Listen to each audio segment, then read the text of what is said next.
Listen up. If God didn't start it, don't expect God to sustain it. Have you ever downloaded an app that looked legit? It has the right logo, clean design, great reviews, lots of hypes, thousands of downloads. But the moment you open it, it crashed. It's frozen and nothing works.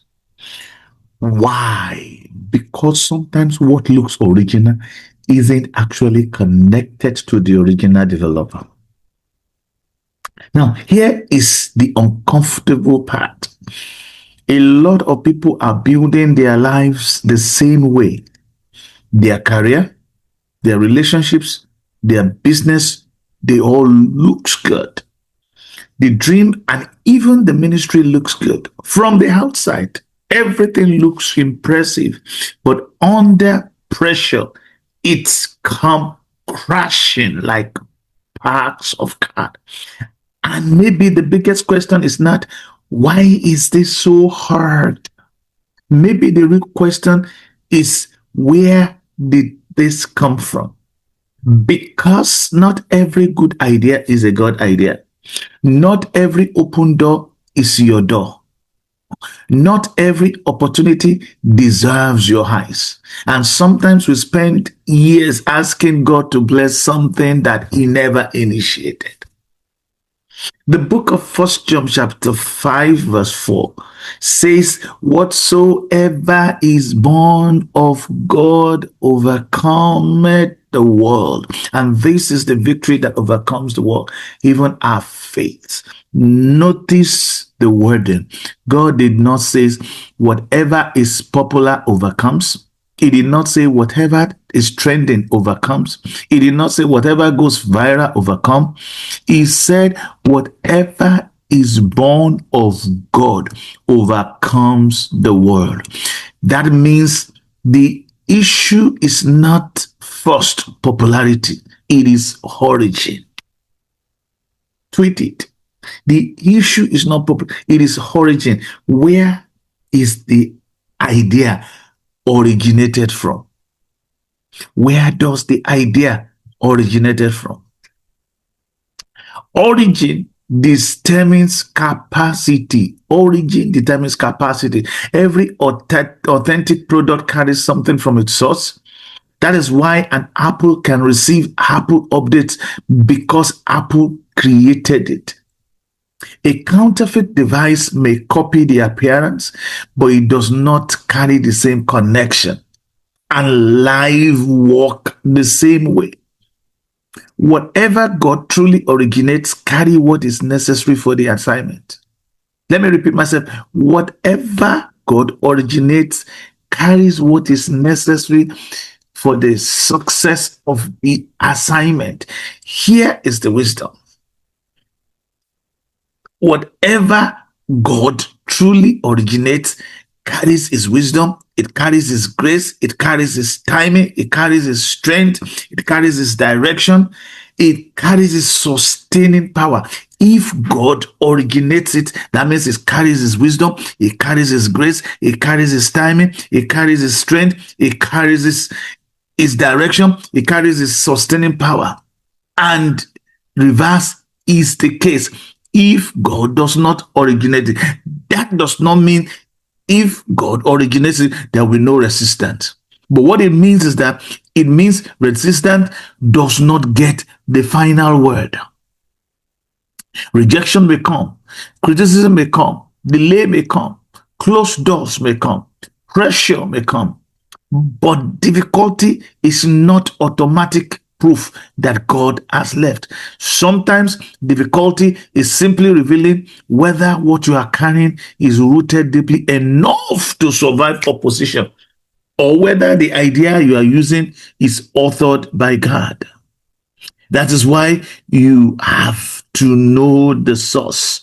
You have to know the source. The source of every idea you are flaunting or you are flouting has to be strictly divided. You have to question it. You have to sit down to understand, where is this idea coming from? Is it from the throne of grace? Is it from God? Or is it from the world? Because when the source is God, you do not have to interpret every hard season as failure.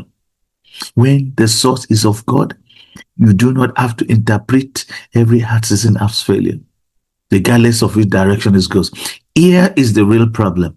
Some of us are exhausted, not because the devil is fighting us, but because we are trying to force something God never assigned us to carry.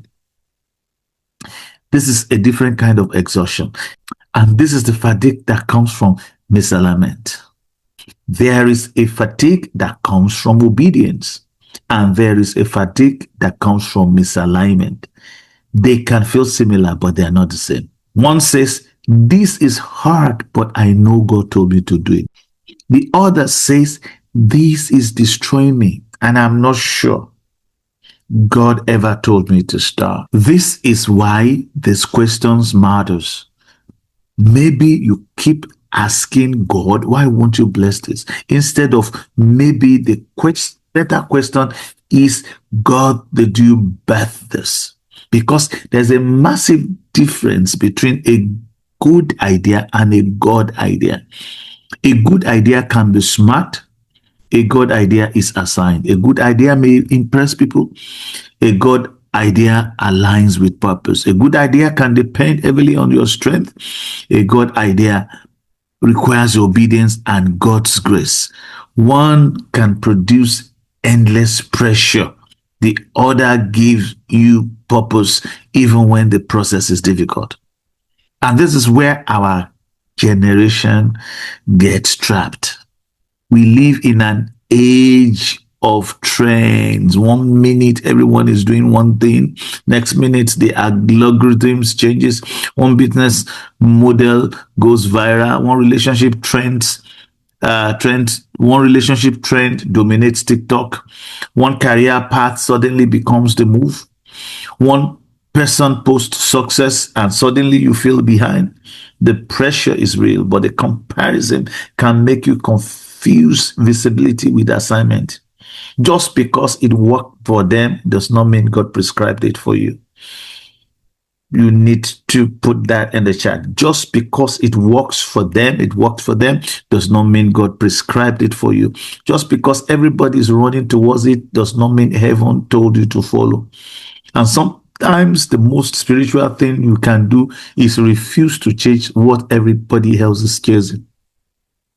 Now ask yourself, am I pursuing God's assignment or somebody else's definition of success? If nobody liked it, shared it, reposted it, uploaded it, validated it, will I still obey? Did God actually tell me to do this? Or am I afraid of being left behind? Am I asking God to bless my plans? Or am I willing to build His?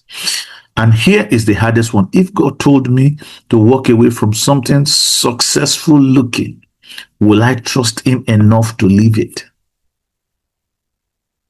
Now, before you make your next major decision, don't start with will this make me more money? Don't start with will this make me look successful?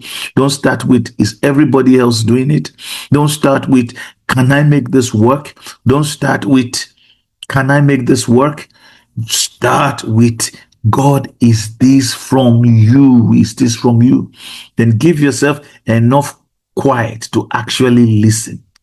Pray, check it against the scripture, seek wise counsel, pay attention to repeated conviction. And if you are clear God is leading you, take the step, even if it is unpopular, even if it is slower, even if nobody understands it yet. Because once you are confident about the source, you can stop panicking about the process. Stop chasing what is trending. Start building what is assigned. Trend fades. Algorithms change. Market shifts. Opinions flip overnight. People celebrate you today and ignore you tomorrow. But what God genuinely birthed carries something trends cannot manufacture. So before you ask God to sustain it, make sure God started it. Before you ask God to defend it, make sure God assigned it. Before you ask God to multiply it, make sure God planted it.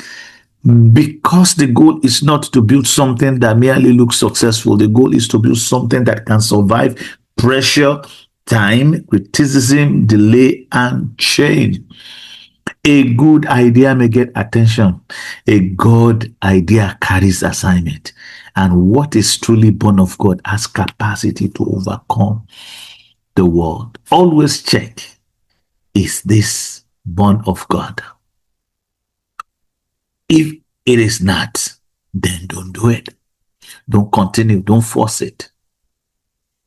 If you check and you realize it is born of God, then no matter what the resistant opposition, just do it. May God bless you. See you in the next episode by the grace of God. If this episode has blessed you, please share it with your friends and family. Put in your comment. I will personally respond to them. Do not forget to subscribe onto this channel. May God bless you. See you next time.